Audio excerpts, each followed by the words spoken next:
प्रारब्ध प्रारब्ध प्रारब्ध बोलना बड़ा आसान है, लेकिन जो इसको भोगता है उसी को इसकी हालत पता होती है। जिसके साथ बीतती है वही जानता है। बिल्कुल सत्य बात कही, बिल्कुल सत्य बात कही कि जो भोगता है वही जानता है। लेकिन जो आपको प्रारब्ध के बारे में बता रहा होगा उसने कितना भोगा होगा, वो कहाँ से इस यात्रा पर पहुंचा। देखिए दोस्तों, लाइफ में कुछ फेज ऐसे आते हैं जो आपको पूरी तरीके से बदल देते हैं, जो आपको पूरी तरीके से बदल देते हैं। आप ये ना सोचिए कि कोई चीज़ कैसे हो रही है, कोई चीज़ कैसे हो रही है। लाइफ में जब तक हमारे जीवन में, वो कहते हैं ना कि बादाम खाई तो बुद्धि आई, ठोकर खाई तो सब कुछ आ गया। डाउनफॉल जब व्यक्ति के जीवन में आता है, और एक लंबा डाउनफॉल जब आते ही रहते हैं इस प्रकार इस प्रकार इस प्रकार, तब व्यक्ति कहीं ना कहीं एक मोमेंट ऐसा आता है जहां वो प्रारब्ध, भाग्य, ज्योतिष, एस्ट्रोलॉजर, पामिस्ट, इन सब के बारे में जानना लग जाता है। आखिर ऐसा क्यों? क्योंकि प्रारब्ध सब कुछ करवा लेता है आपसे।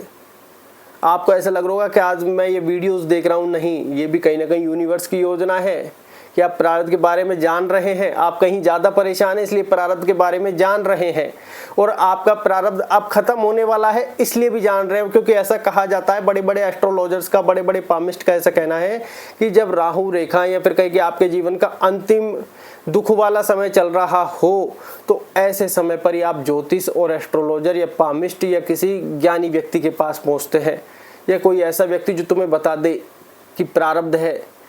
तो ये समझिए कि उसके लास्ट 2 या 3 महीने कहते हैं कि अब ये अंतिम समय, इसके 2-3 महीने और आपके टाइटली हो सकते हैं। उसके बाद इतना आप धैर्य बना के रखें, क्योंकि ऐसा उनका मानना है कि जब राहु रेखा का अंतिम 2 महीने का समय चल रहा है, लोग हमारे पास निश्चित पहुंच जाते हैं।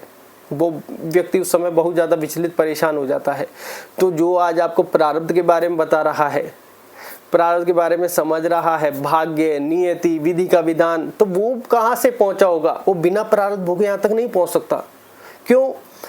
जब हमारी जीवन की यात्रा चल रही होती है और हमारे जीवन में सब कुछ स्टार्टिंग से अच्छा चल रहा होता है, जब सब कुछ हमारे जीवन में अच्छा चल रहा होता है, तब हमें समझ ही नहीं होती किसी भी चीज़ की। हर चीज़ ऐसी लगती है जैसे व्यक्ति स्वयं इंसान खुद कर रहा है। भाग्यनामा का एक शब्द सिर्फ हमने सुना हुआ होता है, और ऐसा फील होता है कि व्यक्ति सब कुछ अपने आप कर रहा है, सब कुछ वही कर रहा है। आज इसको पैसे लेने देना, कल उधार, और कल ये मांग, कल ये लड़ाई झड़ाई, और ये आज ये डायरेक्शन, कल वो डायरेक्शन। जीवन में क्या परिवर्तन हो रहा है, उसको जब तक हमेशा ऐसा ही लगता है कि ये कर रहा है। जब आता है डाउनफॉल, तब भी उसके समझ में नहीं आता कि ये सब क्या है। क्योंकि डाउनफॉल आया 2-3 महीने का, फिर पैसे आ गए, फिर 2-3 महीने का डाउनफॉल, फिर पैसे आ गए। तो जब भी व्यक्ति को ऐसा ही लगता है कि यार कोई डिसीजन गलत हो गया होगा, कोई ये कोई वो, ठीक है। लेकिन जब एक बड़ा डाउनफॉल आता है, मेजर डाउनफॉल, मतलब बिग डाउनफॉल 2 और 3 इयर्स का, तब व्यक्ति का सब कुछ चेंज हो जाता है। क्योंकि 2-3 साल में नैया लुट चुकी होती है, सब कुछ खेल खत्म हो चुका होता है। तब वो भाई कहीं ना कहीं कोई एस्ट्रोलॉजी, कोई पामिस्ट, कोई प्रारब्ध, कोई भाग्य, इन सब को जानने लग जाता है कि यार एग्जैक्टली क्या है। तब समझ में आता है कि हम कहीं कुछ कर भी रहे हैं या नहीं कर रहे हैं। आपका कहना निश्चित है, उचित है, सत्य है कि जिसके ऊपर बीतती है उसी को पता होता है। हमें नहीं कह रहे कि हमने ज़्यादा भोगा है या हमने कम भोगा है। हर व्यक्ति की परिस्थिति तय करती है, हर व्यक्ति की परिस्थिति अलग होती है, हर व्यक्ति का भाग्य प्रारब्ध अलग होता है, हर व्यक्ति की दैनिक दिनचर्या भी अलग होती है, हर व्यक्ति के आसपास का माहौल भी अलग होता है, हर व्यक्ति की कंडीशन भी, परिस्थिति, सब कुछ डिफरेंट होती है। इसलिए ये बात भी निश्चित है कि जो भोगता है वही जानता है। लेकिन जो आपको बता रहा है उसने भी भोगा होगा, तभी वो यहाँ तक पहुँचा होगा। क्योंकि हमने कभी जीवन में नहीं सोचा था कि हम कभी प्रारब्ध की, कभी नियति की, हम जानते ही नहीं थे। हम तो जानते ही नहीं थे। कभी इस बारे में भी बात करेंगे ये होता क्या है। भाग्यनामा का एक शब्द सिर्फ हमने सुना था, और भाग्य को सिर्फ पैसे से जोड़ लेते थे। लेकिन कभी हमने ऐसा नहीं सोचा था कि किस चीज़ से इसको जोड़ना है और किस चीज़ से इसको रिलेट करना है। लेकिन वो कहते हैं ना, व्यक्ति के जीवन में डाउनफॉल जब आता है तो ये समझिए एक बड़ा डायरेक्शन उसके लिए कोई ना कोई इंतजार कर रहा है, और उस समय व्यक्ति को नहीं समझ में आता कि वो एग्जैक्टली सही डायरेक्शन में है भी या नहीं है। बहुत सारी चीज़ें वो सोचता है, किसी को दिखाता है, लेकिन सही समय से पहले, वो कहते हैं समय से पहले सही डायरेक्शन भी नहीं मिलेगी, सही समय से पहले कोई तुमको सजेस्ट करने वाला भी नहीं मिलेगा, कोई कंसल्टेशन भी नहीं मिलेगी, कुछ भी नहीं मिलेगा। वो वहाँ तक भटका भी रहता है, लेकिन चला भी तो वही रहा है, तो गलत डायरेक्शन में भी कैसे। बस ईश्वर पर पूर्ण विश्वास रखें, जो हो रहा है अच्छा हो रहा है, दैट्स इट।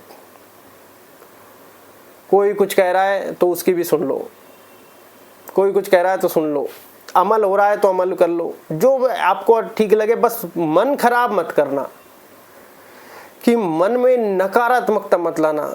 आज वो कहते हैं ना, पानी पिया और यार ये पानी खराब है, खराब नहीं है, जो है सब अच्छा है, नहीं पीना तो मत पियो, खराब कुछ नहीं है, नहीं पीना मत पियो। इस मन को मत कहो कि ये खराब है, ये अच्छा है, ये हर चीज में दुविधा खड़ा कर देगा। आज हम इतनी ज्यादा परेशान क्यों हैं? क्योंकि हर व्यक्ति कोई ना कोई ये कहता है कि यार एक व्यक्ति 80% लोग गलत डायरेक्शन में है, जबकि होना प्रारब्ध के अनुसार है सारी चीज। कोई व्यक्ति कुंडली से बाहर नहीं जा सकता, तो ये 80% लोग क्या कुंडली से बाहर कैसे घूम रहे हैं? मतलब ये खुद का भाग्य खुद लिखने जा रहे हैं, क्या है क्या नहीं है। ये 80% जनता कैसे कुंडली से बाहर चलेगी, कैसे अपने डायरेक्शन से विपरीत चली गई? क्या इनके साथ वो नहीं होना जो इनके प्रारब्ध में लिखा है? वही हो रहा है, भटकाव होना था, तो भटकाव होना भी जरूरी था। ये बात आप ध्यान रखें कि जीवन में कुछ भी अकारण नहीं होगा। वो कहते हैं कि जब तक आपका भाग्योदय आएगा, आपको कहीं ना कहीं तो घुमाया जाएगा, घूमकर ही पहुंचना लिखा होगा, तो घूमकर ही पहुंचोगे। तब बाद में ऐसा रियलाइज होता है कि यार हम क्या डायरेक्ट नहीं पहुंच सकते थे? नहीं पहुंच सकते थे। साफ सुंदर भाषा में एक ही शब्द, नहीं पहुंच सकते थे। ऐसा नहीं कि घुमाने की आदत और वो थोड़ी चीजें क्या है, हर व्यक्ति को चाहिए कि कुछ कंफर्मेशन हो, और कंफर्मेशन उसी हिसाब से आती है जैसे कोई व्यक्ति कह देता है, जैसे मान लो रिसेंट का कुछ पता चले हाथ के द्वारा, कुछ कुंडली के द्वारा, तो क्या है, बस मेजर एक कमी, थोड़ी सी कमी कुछ भी नहीं है, सब अच्छा है। वो एक कुंडली की वो भी किसी कारणवश नहीं होगी तो वो भी अच्छा ही होगा। नहीं तो व्यक्ति क्या है, उसी में गुस्सा रह जाता है, मेरे जैसा तो क्या, ये क्या है, ये क्या है, ये क्या है। बहुत सीखने की चाहे कैसी भी चाहो व्यक्ति हर समय। तो इसलिए सबसे पहले आप ये ध्यान रखें कि जो आज व्यक्ति आपको बता रहा है और जो व्यक्ति सुन रहा है, ये दोनों प्रारब्ध और दोनों प्रारब्ध से जुड़े हुए हैं, दोनों भोग रहे होंगे और दोनों ने भोगा भी होगा, क्योंकि बिना प्रारब्ध तो कुछ है ही नहीं जीवन में। हम मेहनत प्रयास कर सकते हैं लेकिन सफलता तो प्रारब्ध पे ही आएगी। हम किसी चीज के लिए क्रिया कर सकते हैं, मुंह में निवाला तो प्रारब्ध के अनुसार ही जाएगा कि वो हमारे प्रारब्ध में है या नहीं है।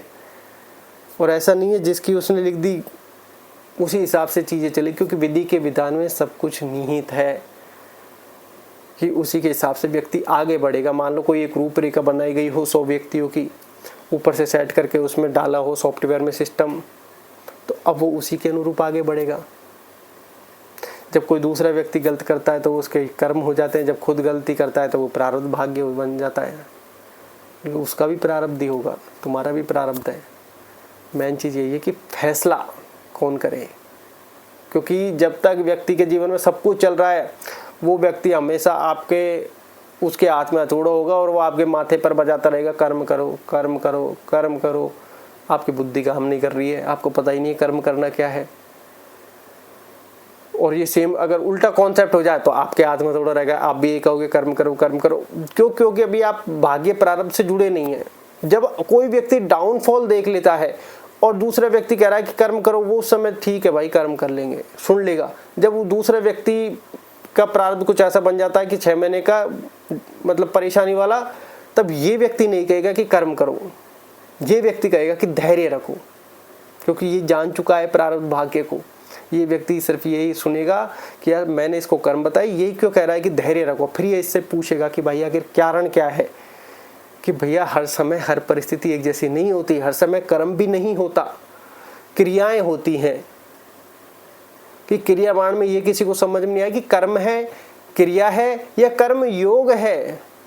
कि भैया मरने तो वो कहते हैं महाभारत में मारा तो सबने, जैसे बर्बरिक वाला खाटू श्याम जी वाला उदाहरण होता है कि मारा तो सब भगवान के सुदर्शन चक्र ने है, बाकी तो सब माध्यम मात्र बने, निमित्त माध्यम मात्र। सबको तीर चलानी थी, बस तीर चलाए जा रहे हैं, मर सब सुदर्शन से रहे, तीर चलाने जा रहे हैं। कि मतलब बहुत सारी चीजें ऐसे सवाल उठाने जाए, बहुत सारे कॉन्सेप्ट है, हर चीज में लगेगा कि हम कर रहे हैं। अर्जुन को भी लग रहा था मैं तीर चला रहा हूँ, वो सब लग रही है। बर्बरी कहने मुझे तो सुदर्शन चक्र दिखा सिर्फ, और कुछ था ही नहीं, तुमने तो किसी को मारा ही नहीं। भगवान श्री कृष्ण ने भी ये पहले अर्जुन से यही कहा, इन सबको मैं पहले ही मार चुका हूँ, तुझे तो सिर्फ तीर चलानी है, तुझे सिर्फ माध्यम बनना है। एग्जैक्टली हमारी लाइफ में भी यही है, प्रारब्ध को स्वीकार करो। इससे आपकी मानसिकता बिल्कुल ऐसी हो जाएगी। क्यों? आपकी लाइफ में मान लो आज घर से ठोकर पड़नी है, तो क्या वो बदल जाएगी? नहीं बदलेगी। ठोकर पड़नी है, बेइज्जती होकर घर से बाहर निकलोगे, बिल्कुल वैसे ही निकलेंगे। अब चाहे आपको 1 महीना पहले आपको लग रहा है कि यार ऐसे ऐसे ऐसे, तो भाई रो लो 1 महीने तक, और भी ज़्यादा स्थिति खराब हो जाएगी। और मान लो आपको ऐसे ही करके निकलना है बेइज्जती होकर, तो भी प्रसन्न रहो भाई, जो होना है वो हो ही रहा है। तो आपकी लाइफ इजी होने लग जाएगी। क्यों? क्योंकि आपने प्रारब्ध को स्वीकार कर लिया है। मेन चीज भाई, जो हो रहा है हो रहा है। आप सोचो रास्ते में कोई गाड़ी पंचर हो गई, आपके रोने से क्या वो गाड़ी ठीक हो जाएगी? लेकिन आप दिमाग वहाँ पर सही रखोगे तो किसी को फ़ोन करोगे, गाड़ी के टायर में लात नहीं मारोगे, आपके साथ जो बैठा है उस पर क्रोधित नहीं होंगे, गुस्सा नहीं करेंगे, क्या क्यों कैसे, ये सारे सवाल नहीं होंगे, तो आप प्रसन्न रहेंगे। ठीक है, दैट्स इट यार, जो हो गया बाढ़ में जाए, आगे की सोचते हैं, दूसरी गाड़ी बुलाएंगे। जोश अलग लेवल का हो जाता है। वो कहते हैं ना, जब टेंशनें बढ़ने लगती है तो हमारी सांस भी छोटी हो जाती है। तो ब्रीद इन ब्रीद आउट क्यों कहा गया है कि लंबी से गहरी सांस लो। सबसे पहले रिलैक्स करो अपने माइंड को, अपनी बॉडी को, कि सब इट्स ओके, सब ठीक है, कोई ख़राब नहीं है। तब हमारी मानसिकता का लेवल बदलने लगता है। ये बात आप ध्यान रखें। चीज़ें बहुत बाद में समझ में आती है। जैसे हमारे भी लगभग 24 तक 2024 तक तो हम प्रारब्ध भाग्य को जानते ही नहीं थे। जो लोग अब यहाँ तक वीडियो देखते हैं वो आ रहे हैं इंटरेस्ट से, तो हम ये कह रहे हैं कि 2024 तक तो हम भाग्य प्रारब्ध को जानते ही नहीं थे कि यार क्या है। भाग्य नाम से सुना था और भाग्य को रिलेट करते थे लाइफ की पैसे से, नॉर्मल सी देखा जाए। लेकिन जब 25 से प्रारब्ध आया और अपनी लाइफ का पूरा सर्कुलर जब घुमा के देखा कि यार ये क्या था, ये क्या था, ये क्या है, ओ माय गॉड, ये सब ये था, तो वो वाली चीज़ है। क्योंकि ऐसा तो हमारे बचपन से बहुत सारी चीज़ें हमारे साथ चलती आ रही हैं। कुछ रेखा ऐसे बता देती कि बचपन से जीवन में ये संघर्ष कर रहा है, बचपन से जीवन से ये बेचारा काम में लगा हुआ है, बहुत सारी चीज़ें। जब वो बताते हैं चीज़ें तो हम रिलेट करते हैं कि यार एग्जैक्टली ऐसा ही था। तो व्यक्ति के मुंह से फिर ये निकलता है कि यार कर्म क्या था, जीवन में क्या कुछ भी बिना अकारण नहीं, मतलब जीवन में कुछ भी अकारण नहीं है, नहीं है। मतलब बहुत सारी चीज़ें जब व्यक्ति रिलेट करने लग जाता है तब व्यक्ति कहीं ना कहीं पहुंचता है। अब ये कहते हैं कि कर्म करो, तो क्या हम कर्म नहीं कर रहे? जो वीडियो बना रहे हैं सब कर्म है। कर्म तो हर समय हो ही रहा है, चाहे आप खाना खा रहे हैं, चाहे आप दैनिक दिनचर्या, हर चीज़ के लिए कर्म हो रहा है, हर चीज़ के लिए क्रिया हो रही है। संचित कर्म है, प्रारब्ध कर्म है, क्रियामाण कर्म है। अब इस क्रियामाण कर्म को चाहे आप कर्म कह लो, कर्म योग कह लो, चाहे उस प्रारब्ध के लिए क्रिया आपके द्वारा होगी, ये भी हो सकता है कि क्रियामाण कर्म, कि आपका संचित हो गए, आपका प्रारब्ध हो गए, अब बीच में आपको क्रियामाण कर्म करना है। किसी के बारे में अच्छा बुरा सोचोगे फिर वो रिटर्न होके आपके पास आने लग जाएगा। तभी तो कहते हैं कि मस्त रहो, सोचो ही मत ना, मस्त रहो, हाँ ठीक है, तभी तो नाम जाप का सहारा लिया जाता है। इसलिए आप सबसे पहले यही प्रयास करें कि प्रसन्न रहें, क्योंकि जो प्रारब्ध में होना है वो होना है, और हमारी क्रिया भी उसी के द्वारा होती जाएगी। और आपको जितना माइंड आपका फ्रेश है, आप एक्स्ट्रा एफर्ट्स लगाइए। मेन चीज़ क्या है, अपनी कमर मत तोड़िए किसी को चीज़ को भी लेकर, प्रसन्न रहने का प्रयास करें। नहीं हुई तो नहीं हुई, हो गई, दैट्स इट। ना हमारा नहीं में योगदान है, ना हमारा होने में योगदान है, दोनों से हमारा किसी प्रकार लेना देने, न सुख ना दुख, ठीक है, दैट्स इट, ओके, हो गया, राम जी कृपा, नहीं हुआ तो भी राम जी की इच्छा।